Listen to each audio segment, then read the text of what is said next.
Israel இத்தனை நாளா எப்படி காசால தாக்குதல் பண்ணாங்களோ அதே போல லெபனான்லயும் தாக்குதல் பண்ணிட்டாங்க.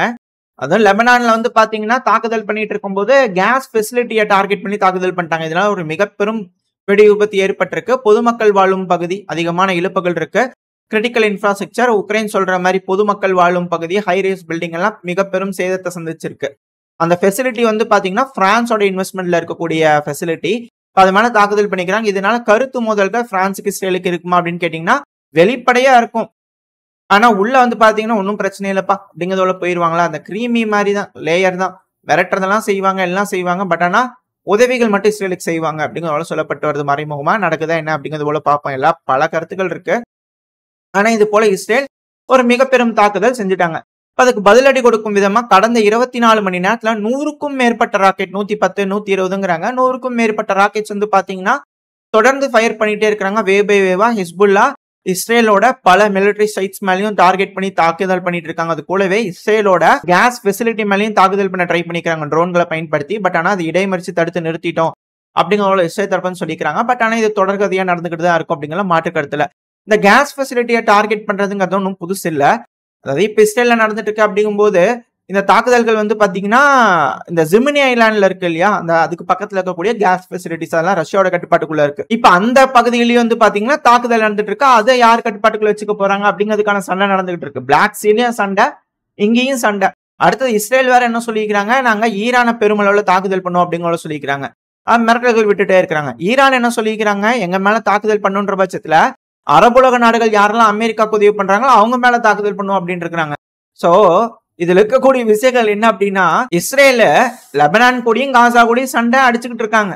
இப்ப அதுல ஈரான் எடுத்து ஒண்ணுன்னு நினைச்சாங்க. சோ இந்த பிரச்சனை இங்க நடக்கும் அப்படிங்கிறது போல இஸ்லாமிய அமைப்புகள்லாம் ஒண்ணு கூடி அவங்க உதவி பண்ணல அப்படிங்கிற பட்சத்துல ஈரான் என்ன பண்றாங்கன்னா, இப்ப சவுதி மேல ஒரு தாக்குதல் பண்றாங்கன்னு வச்சுங்க. ஏன்னா தினந்தோறும் ஒரு 300 ராக்கெட், எப்படி 100 ராக்கெட் 200 ராக்கெட் புள்ள போயிட்டு இருக்கு. அது போல 100 ட்ரோன்கள் 200 ட்ரோன்கள் இல்ல 50 ட்ரோன்கள் ரஷ்யா எப்ப பாரு உக்ரைனுக்குள்ள அனுப்பிச்சிட்டு இருக்கிறது போல தொடர்ந்து சவுதிக்குள்ள இதுக்கு மேல போகும். அப்படிங்கும்போது அந்த நாடுகள்லாம் போர் இல்லாத வரைக்கும் பிரச்சனை இல்லை, எல்லாம் ஒரே காலங்களா இருக்கும். பிரதர்ஸ் அப்படிங்கிறது எல்லாம் கூப்பிட்டாங்க இல்லையா ஈரான் தரப்பு இருந்து. அப்படி உதவாத பட்சத்துல நீங்க எதிரிகளுக்கு போய் உதவுறீங்க அப்படிங்கிற பட்சத்துல நம்ம இனத்துக்கு நீங்க இல்லாத பட்சத்துல நீங்களும் போர்லயே இருங்க, ஒன்றும் பிரச்சனை இல்லை, எல்லாத்தையும் அடிச்சு பார்த்துடலாம் வாங்க அப்படிங்கிறது போல ஈரான் முடிவெடுத்துட்டாங்களா. இது ஒரு மிக பெரும் பிரச்சனையா மாறிடுமே இந்த மிடில் ஈஸ்ட்ல அப்படிங்கிறது போல இருக்கு. இவங்க எல்லாரும் அடிச்சுக்கிறாங்க அப்படிங்கிற பட்சத்துல ஒரு விஷயம் கிளியரா புரிஞ்சுக்கணும், உலகத்துல எல்லாத்துக்குமே ஆயில் கிடைக்காது, பல நாடுகளுக்கு ஆயில் கிடைக்காது. அதுவும் குறிப்பா நம்மலாம் மிக பெரும் அளவுல பாதிப்போம் அப்படிங்கிறத மாற்று கருத்துல. ஸோ ஒன்ஸ் இப்ப இந்த ட்ரோன் தாக்குதல்லாம் அடிச்சு அதை டேமேஜ் ஆக்கணும் அப்படிங்கிற நோக்கத்துல அனுப்பியிருந்தாங்க அப்படின்னா ஒரு 10 ட்ரோன்கள் 20 ட்ரோன்கள் இல்ல ஒரு 30-40 ராக்கெட்டுங்க சேர்த்து அனுப்பிச்சு விட்டுருப்பாங்க. அதை தாக்கி அழிக்கணும் அப்படின்னு முடிவு எடுத்திருந்தாங்கன்னா ஒரு சேர பல ஆயுதங்கள் அனுப்பி விட்டுருப்பாங்க. இது வந்து ஒரு மிரட்டல் தான், அடிச்சுன்னா அடிப்போம் பாத்துக்க அப்படிங்கிறதோட ஒரு மிரட்டல் தான் அப்படிங்கிறதோட புரிஞ்சுக்க முடியுது. பட் ஆனா இஸ்ரேல் ஒரு ஃபுல் ஃபோர்ஸ்ல ஃபுல் ஃபிளஜ்டா உள்ள போகணும்னா அவங்க நினைக்கக்கூடிய இலக்கை அவங்க பிரிக்கணும் அப்படின்னா முழுமையா சப்ளைஸ் இந்த ஹிஸ்புல்லாக்கு போகக்கூடாது. அந்த ஒரு காரணத்தினாலதான் எதையுமே விடாம ஃபுல்லாவே தாக்குதல் பண்ணிருக்காங்க. இப்படி இருக்கும்போது இஸ்ரேலோட பிரைம் மினிஸ்டரான பெஞ்சமின் நெத்தன்யாஹு அவர்கள் சொல்லியிருந்தாங்க, லெபனான்ல இருக்கக்கூடிய மக்கள் தயவு செஞ்சு தெற்கு பகுதியிலிருந்து போயிருங்க அப்படிங்கிறதோட சொல்லியிருந்தாரு. ஏன்னா இந்த மக்கள்கள் இருக்கிற வரைக்கும் மனிதாபிமான அடிப்படையில உதவிகள் அப்படிங்கிறதோட பல நாடுகள் செய்வாங்க. அப்படி செய்யும் போது அதுல சிலர் துப்பாக்கியும் கொண்டு வந்து கொடுத்துருவாங்க, ஆயுதங்களும் கொண்டு வந்து கொடுத்துருவாங்க. அது வந்து தடுக்க முடியாது, தவிர்க்க முடியாது. ஸோ மக்கள் இல்லை அப்படிங்கும்போது மிலிட்டரி ரீதியா ஒரு ஆபரேஷன் எடுக்கிறாங்கன்னா மேபி இஸ்ரேலுக்கு ஃபேவரா இருக்கும். அப்படி இல்லைன்னா கொஞ்சம் சிக்கல் தான் இந்த பகுதியை பொறுத்த வரைக்கும். ஸோ அந்த ஒரு காரணத்துக்காக டாமினேட் பண்றதுக்காக இது போல பல இடங்கள்லயும் அவங்களோட மைட்டை காட்டுறாங்களா அப்படின்ற கேள்விகள் வருது. பட் எது எப்படியோ இது போல விஷயங்கள் இந்த பகுதியில் நடக்குது. இதனால எந்த அளவுக்கு மிடில் ஈஸ்ட்ல பிரச்சனைகள் பெருசாக போகுது அப்படிங்கிறது தெரியல. ஈரான் எந்தெந்த நாடுகள் மேல தாக்குதல் பண்ண போறாங்க அப்படிங்கிறது தெரியல. ஏன்னா நான் சவுதின்னு சொன்னது சும்மா ஒரு எக்ஸாம்பிளுக்காக சொன்னேன். அவங்க சவுதின்னு குறிப்பிட்டு சொல்ல, அமெரிக்காவோட நட்பு நாடுகள் மேல தாக்குதல் பண்ணுவோம் அப்படிங்கிறத சொல்லியிருந்தாங்க. அதாவது அரபுலக நாடுகள், மிடில் ஈஸ்ட்ல இருக்கக்கூடிய நாடுகள் யாரெல்லாம் அமெரிக்காக்கு ஆதரவா இருக்கீங்களோ அவங்கள நாங்க தாக்குதல் பண்ணுவோம் அப்படிங்கிறத சொல்லிக்கிறதா சொல்லப்பட்டு வருது. இந்த டைம்ஸ் ஆஃப் இந்தியா இந்த யூடியூப்லாம் வந்து பாத்தீங்கன்னா சொல்லப்பட்டு வருது. சோ பொறுத்து வந்து பார்ப்போம் இந்த பிரச்சனை எந்த மாதிரியான உருவம் எடுக்க போகுது அப்படிங்கிறது போல. இந்த ரஷ்யா உக்ரைன் பிரச்சனை முடிவுக்கு வருமா வராதா அப்படின்ற கேள்விகள் இருக்கு இல்லையா, கண்டிப்பா வராதுங்க. இப்போதைக்கு வாய்ப்பே இல்லை அப்படிங்கிறத சொல்றாங்க. ஏன் அப்படின்னா ஜெலன்ஸ்கி அவர்களோட உறுதித்தன்மை, அமைதி ரொம்ப நாளைக்கு கிடைக்கணும்னா அது இந்த டெரிட்டோரிஸ் எக்ஸ்சேஞ்ச் பண்றதுனால வர்றதெல்லாம் வந்து அமைதியே கிடையாது அப்படிங்கிறது போல அவரோட மனப்பான்மை, அவரோட மனநிலை இருக்கு. ஸோ இப்படி இருக்கும்போது டெரிட்டோரிஸ் வந்து கொடுக்கறதுக்கு அவர் விருப்பமே இல்லை அப்படிங்கிறத புரிஞ்சுக்க முடியுது. ரெண்டாவது அவரோட வெற்றி பிளானை வந்து பாத்தீங்கன்னா ராம்ஸ்டெயின் மீட்டிங் ஜெர்மனியில் நடக்க போகுது இல்லையா, அதுல வந்து நான் பிரசன்ட் பண்றேன் அப்படின்னு இருக்காங்க. முதல்ல யோசிச்சாரு, எழுதினாரு, கொடுத்தாங்க. அமெரிக்கா பாக்குறேன்னாங்க, இன்னும் பாக்கலையான்னு நேராவே போனாரு, எல்லாம் பார்த்தாங்க, பிரசன்ட் பண்ணாங்க. பேஸ் பலே சூப்பரா இருக்கு, நாங்க ஆதரவு தெரிவிக்கிறோம் அப்படிங்கிறத அமெரிக்கா கிட்ட சொல்ல இப்போ ராம்ஸ்டெயின் மீட்டிங்ல கொண்டு வந்து நாட்டோ நாடுகள் கிட்ட கொடுக்குறாங்க. ஸோ இது பிக்சர் எப்படி இருக்கு அப்படிங்கிறத புரிஞ்சுக்க முடியுது. ஒரு விஷயம் எடுக்கணும்னா ஒரு முடிவு பண்ணி அதை சொல்லி பர்மிஷன் வாங்கி நாட்டோ நாடுகள் கிட்ட சொல்லி அதுக்கப்புறம் அவங்க கூடிய ஆலோசனை பண்ணி அதை ஒத்துக்கிட்டு அதுக்கப்புறம் செய்யறாங்க. அப்படிங்கும்போது இவங்களோட தலையீடு ஆல்ரெடி இருக்கு, அதுல எந்த ஒரு மாற்று கருத்துமே இல்லை அப்படிங்கிற பல அனலிஸ்ட் தரப்புன்னு சொல்லிட்டு இருக்காங்க. எது எப்படியோ இது முடிய போறது இல்ல, முடிச்சாதான் முடியும் போல இருக்குது அப்படிங்கிறது போல இப்ப ஜாப்ரோசியா பகுதியில ஒரு புது அஃபென்சிவ் ஆபரேஷனை ரஷ்ய தரப்பு வந்து எடுத்துட்டாங்க. ஒரு புது போர்ஸ், அதாவது ஆல்ரெடி சொல்லியிருந்தார் இல்லையா சிர்ஸ்கி அவர்கள், எங்களுக்கு தெரியுங்க அங்க 90,000 வீரர்கள் கிட்ட வச்சுக்கிறாங்க, வைக்கிட்டு கால் எடுத்து வைக்கிட்டோம் அப்படிங்கிறதோட சொல்லியிருந்தார் இல்லையா.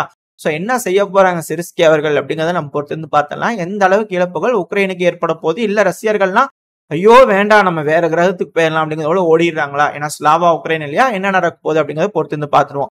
சோ இந்த ரஷ்யா உக்ரைன் பிரச்சனை பொறுத்த வரைக்கும் களத்துல வந்து மிக பெரும் மாற்றம் இன்னும் சில நாட்களுக்குள்ள நடந்துடும் அப்படிங்கிற மாற்று கருத்துல. ஏன்னா உக்லிடார் ஃபால் ஆயிடுச்சு, இப்ப அதே சமயத்துல ரொபோத்தைனி ஆல்ரெடி எல்லாமே கட்டுப்பாட்டுக்குள்ள இருக்கு. இப்ப அந்த டைம்ல வந்து பாத்தீங்கன்னா ஜாப்ரோசியால ஒரு புது புஷ் அப்படிங்கும் போது மேசிவான ஒரு அட்வான்ஸ் ரஷ்யாக்கு இருக்கலாம் அப்படிங்கிற பல அனலிஸ்ட் தரப்பு வந்து இருக்கு. என்ன நடக்குது இந்த காலத்துல அப்படிங்கறது மேப் பீரியட்ல அடுத்த பதிவுகள் வர ஆரம்பிச்சிடும். ஸோ பார்க்கும்போது நம்மளால புரிஞ்சுக்க முடியும் என்ன நடந்துட்டு இருக்கு அப்படிங்கிறது போல. அடுத்தது வந்து பாத்தீங்கன்னா ரஷ்யா உக்ரைனுக்குள்ள எப்பவும் போல ட்ரோன்களையே விட்டுருக்காங்க. மொத்தம் 13 ட்ரோன், 3 மிசைல், ஒன்னும் உழுலையே, ஒன்னு கூட உழுகல, தட்டி தூக்கிட்டேன் எல்லாத்தையும் அப்படிங்கிறது போல உக்ரைன் தரப்புன்னு சொல்லிக்கிறாங்க. ஸோ பேஸ் இந்த அளவுக்கு டிஃபென்ஸ் வேணுங்க உக்ரைனுக்கு இல்லையா அப்படிங்கிறது போல இருக்கு. ஆனா இதே மீடியாக்கள் கீழே அது ஃபர்ஸ்ட் செய்தி வந்திருக்கும். அடுத்த நீங்க மேல போய் பாத்தீங்கன்னா ரஷ்யா இருக்கிறாங்கல்ல, அவங்களோட க்ரூஸ் மிசைல்ஸை வச்சு மிக்க லெவலில் இருக்கக்கூடிய முக்கியமான கிரிட்டிக்கல் இன்ஃப்ராஸ்ட்ரக்சர் மேல தாக்குதல் பண்ணிட்டாங்க அப்படிங்கிற குற்றச்சாட்டுகள் வந்திருக்கு.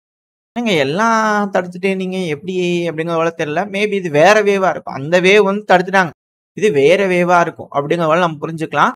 இல்ல ஒரு நாள் 2 நாள் பின்னாடி செய்திகள் கொடுக்குறாங்களா, அதாவது நேத்திக்கு சொல்றது இன்னைக்கு அதை எப்படி பண்ணாலும் மேட்ச் ஆக மாட்டேங்குது. பட் இது எப்படியோ இது போல அவங்க தரப்பு ஸ்டேட்மெண்ட் வருது.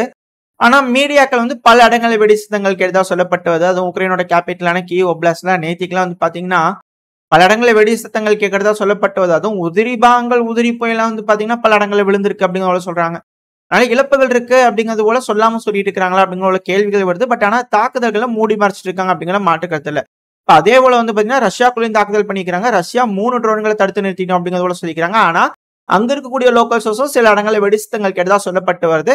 எது எப்படியோ இருதரப்புல சொல்லக்கூடிய செய்திகள் உங்ககிட்ட கொடுத்தாச்சு. இருதரப்புலையும் மாறி ட்ரோன்களை மக்கள் வாழும் பகுதியில் விட்டுக்கிறாங்க அப்படிங்கிற மாற்று கருத்தே இல்லை. ஆனா இப்ப உக்ரைன் தரப்புல இருந்து புதுசா ஒரு புரிதல் வர ஆரம்பிச்சிருக்கு. என்னன்னா இப்ப வரக்கூடிய விஷயங்கள், அதாவது அதிகமான சாக்கி ட்ரோன்கள் வருது இல்லையா, அதுக்கு இணையா அன்ஸ்பெசிஃபைடான ட்ரோன்ஸ், அதாவது குறிப்பிடப்படாத புது ட்ரோன்களை அனுப்பி விடுறாங்க. அதுவும் மரத்தாலானது, கார்போர்டு அட்டை, வெறும் தெர்மாகோல் பேப்பரு, எல்லாம் என்னென்னமோ கிடைக்குது, எல்லாத்துலயும் ஒரு வச்சு அனுப்பிச்சு விட்டுறாங்க ட்ரோன்னு சொல்லிட்டு. அதுவும் எங்கத்தையாவது உள்ள வந்து எங்கேயாவது போய் விழுந்துருது அப்படிங்கிறது போல உக்ரைன் தரப்புன்னு சொல்றாங்க. அதிகமா யூஸ் பண்ணிட்டு இருக்கிறாங்க, புது டாக்டிக்ஸை கையாளுறாங்க ரஷ்யா அப்படிங்கிறது போல. ஆனா பெருமளவுல கை கொடுக்கலீங்க அப்படிங்கிறத சொல்றாங்க. அப்படியா என்ன அப்படிங்கிறத தெரியல. அப்புறம் இன்னொரு முக்கியமான விஷயம், இந்த நார்த் கொரியா ஆயுதங்கள் கொடுக்குறாங்க, போடுங்க சாங்ஷன் அப்படிங்கிறத சொல்லிட்டு இருக்காங்க இல்லையா. நார்த் கொரியாவோட ஆயுதங்கள் ரஷ்யா பயன்படுத்துறாங்க அப்படிங்கிறது போல இப்ப வரைக்கும் உக்ரைன் தரப்பு வந்து ப்ரூஃப் பண்ணப்படல. சில மிசைல்கள் உதிரி பாகங்கள் இருக்கு அப்படி இப்படின்னு சொல்றாங்க. பட் ஆனா ப்ரூஃபா வைக்கல. வச்சிருந்தாங்கன்னா யூஎன்ல ஏதாவது ஒன்று பண்ணியிருப்பாங்க, ஏதாவது செஞ்சிருப்பாங்க. பட் ஆனா ஃபுல் ப்ரூஃபா வைக்கல. ஆனா சில இடங்கள் மிசைல்கள் விழுந்திருக்கு அப்படிங்கிறத உக்ரைன் கிளைம் பண்ணியிருக்காங்க, அதெல்லாம் மாற்று கருத்து இல்ல. இப்ப என்னன்னா நார்த் கொரியாவோட ஆபீசர்ஸ் எல்லாம் வந்து 6 பேர்த்த நாங்க கொண்டுட்டாங்க டொனஸ்கோ பிளாஸ்ட்ல அப்படிங்கிறத சொல்லிக்கிறாங்க.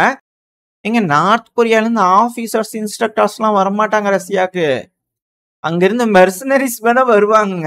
ஏன்னா ரஷ்யா ராணுவம் வேற, நார்த் கொரியா ராணுவம் வேற. என்னங்க நீங்க மெர்சனரிஸ்ன்னு சொல்லியிருந்தீங்கன்னா நான் நம்பி இருப்பேன், நான் சொல்லியிருப்பேன். அதாவது நீங்க இப்படி சொல்றீங்களே கொஞ்சம் சந்தேகமா இருக்கு, என்னன்னு பாருங்க அப்படிங்கிறது போல நம்மளுக்கே தோணுது. சில அனலிஸ்ட் தரப்பு இருக்கு. பட் ஆனா இது போல உக்ரைன் தரப்புன்னு சொல்றாங்க. நீங்க என்ன நினைக்கிறீங்க?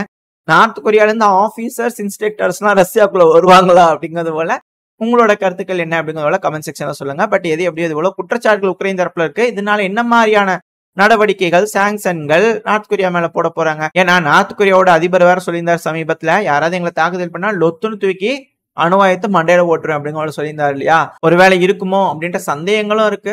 எது எப்படியோ இது போல குற்றச்சாட்டுகள் உக்ரைன் கிட்ட இருந்து வருது. அடுத்தது உக்ரைனோட அதிபரான ஜெலன்ஸ்கி அவர்கள் அவர் தரப்புன்னு சொல்லியிருக்கிறாரு, அமைதிங்கிறது வந்து பாத்தீங்கன்னா பகுதிகளை விட்டு கொடுக்கறதுனால கிடைச்சிடாது, அது நிலையான அமைதி கிடையாதுங்க அப்படிங்கிறதோட சொல்லியிருக்கிறாரு. சோ முழு உக்ரைனையும் மீட்டெடுக்கிற வரைக்கும் உக்ரைன் போராடும் அப்படிங்கிற மாற்றுக்கருத்தே இல்ல. போராடி பார்த்துருவார் போலதான் தெரியுது. இந்த ராம்ஸ்டெயின் மீட்டிங்ல என்ன முடிவுகள் எடுக்க போறாங்க, என்ன மாதிரியான உதவிகள் உக்ரைனுக்கு கிடைக்க போகுது அப்படிங்கறதெல்லாம் பொறுத்து இருந்து பார்த்தரலாம். ஆனா ஒரு விஷயம் மட்டும் தெளிவா தெரியுது, யூரோப்பியன் யூனியன் நாடுகள் ரஷ்யாவோட அந்த கப்பல்கள் இருக்கு இல்லையா, கார்கோ கண்டெய்னர் கப்பல்கள், சரக்கு கப்பல்கள், அது மேல சாங்ஷன் போட்டுடலாம் அப்படிங்கிறது இத்தனை நாள் இருந்தது. ஆனா இப்போ தடை விதிச்சிடலாம், வரவே கூடாது விடவே கூடாது அப்படிங்கிற முடிவு எடுத்துட்டாங்க. நேவல் பிளாக்கெட் போடலாம் அப்படிங்கிறது போல முடிவெடுத்தாங்களா அப்படிங்கிற போல யோசனைகள் வர ஆரம்பிச்சிருக்கு. ஏன்னா முதல் கட்டமா வந்து பாத்தீங்கன்னா போர்ட் எல்லாத்தையும் பிளாக் பண்ணிட்டாங்க. ரஷ்யாவோட ஒரு கப்பல் வந்து வெடிமருந்துகளை ஏத்திட்டு வந்திருக்குது, அதனால நாங்க எல்லா போர்ட்டையும் க்ளோஸ் பண்றோம், உங்களோட போர்ட்லாம் யூஸ் பண்ணக்கூடாது அப்படிங்கிற சொல்லிக்கிறாங்க. அது மட்டும் இல்லாம இங்கிலீஷ் சேனல் வழியா அது கடந்து போயிருக்கு அப்படிங்கிற சொல்றாங்க. இந்த வெடிமருந்துகள்லாம் எங்க எடுத்துட்டு போயிருக்கு அப்படிங்கிற தெரியல. பட் ஆனா இது போல செய்திகள் மேற்குலக நாடுகள் கிட்ட இருந்து வர ஆரம்பிச்சிருக்கு. வெடிமருந்துகளை எதுவா இருந்தாலும் இதுக்கு மேல போர்ட்டை யூஸ் பண்ண மாட்டேன் அப்படிங்கிறது ஃபர்ஸ்ட் ஸ்டெப். ரெண்டாவது இந்த பகுதியில வராதிங்க அப்படிங்கிறது செகண்ட் ஸ்டெப். அதுக்கப்புறம் எதுவுமே உங்களுக்கு போகக்கூடாது வரக்கூடாதுங்க மூணாவது ஸ்டெப். அது போருக்கான வழிமுறை. சோ அதுக்காக ரெடி பண்றாங்களா, களத்தை செட் பண்றாங்களா அப்படின்ற கேள்விகள் வருது. நேவல் பிளாக்கெட் நடக்கும் போது கண்டிப்பா நேட்டோவோட போர் இருக்கும் அப்படிங்கிற மாற்று கருத்து இல்ல. ஏன்னா கொஞ்சம் பிஞ்ச் பண்ணி விட்டாதானே கோவம் வரும். சோ பிஞ்ச் பண்ணி விடுறதுக்காக ட்ரை பண்றாங்களா, அது கோவப்படுத்தி எதிரியை நம்மளை அடிக்க வைக்கணும். அடிச்சிட்டாங்க அப்படின்னா அதுக்கப்புறம் நம்ம என்ன வேணா செஞ்சுக்கலாம் இல்லையா. சோ அதுக்கான ஒரு போக்கில போயிட்டு இருக்காங்களா அப்படின்ற கேள்விகள் வருது. என்ன நடக்க போகுது, இந்த யூரோப் நாட்டோ ரஷ்யா பிரச்சனைகளை என்ன மாதிரியா உருவெடுக்க போகுது, இந்த ரஷ்யா உக்ரைன் பிரச்சனைலாங்கிறத பொறுத்து வந்து பாத்துருவோம். ஆனா இப்பவும் இந்த யூரோப்பியன் யூனியன் நாடுகள் என்னதான் ரஷ்யாக்கு எதிராக முடிவுகளை எடுத்தாலும் ரஷ்யாவை டிபெண்ட் பண்ணி தான் இருக்கிறாங்க அப்படிங்கிற மாற்று கருத்தே இல்லை. ஏன்னா இப்ப கூட ஸ்லோவாக்கியோட பிரைம் மினிஸ்டர் கிட்ட இருந்து ஒரு ஸ்டேட்மெண்ட் இருக்குது, எங்க உக்ரைனு நல்லா ஞாபகம் வச்சுக்கோங்க, ரஷ்யாவோட கேஸ் டிரான்சிட் வந்துட்டு இருக்கணும், அதுல எந்த ஒரு தடையும் இருக்கக்கூடாது பாத்துங்க அப்படிங்கிற சொல்லிக்கிறாங்க. அது மட்டும் இல்லாம போர் முடிஞ்சதுக்கு அப்புறம் தொடர்ந்து பாத்துங்க அப்படிங்கிறது போலையும் சொல்லியிருந்தாங்க.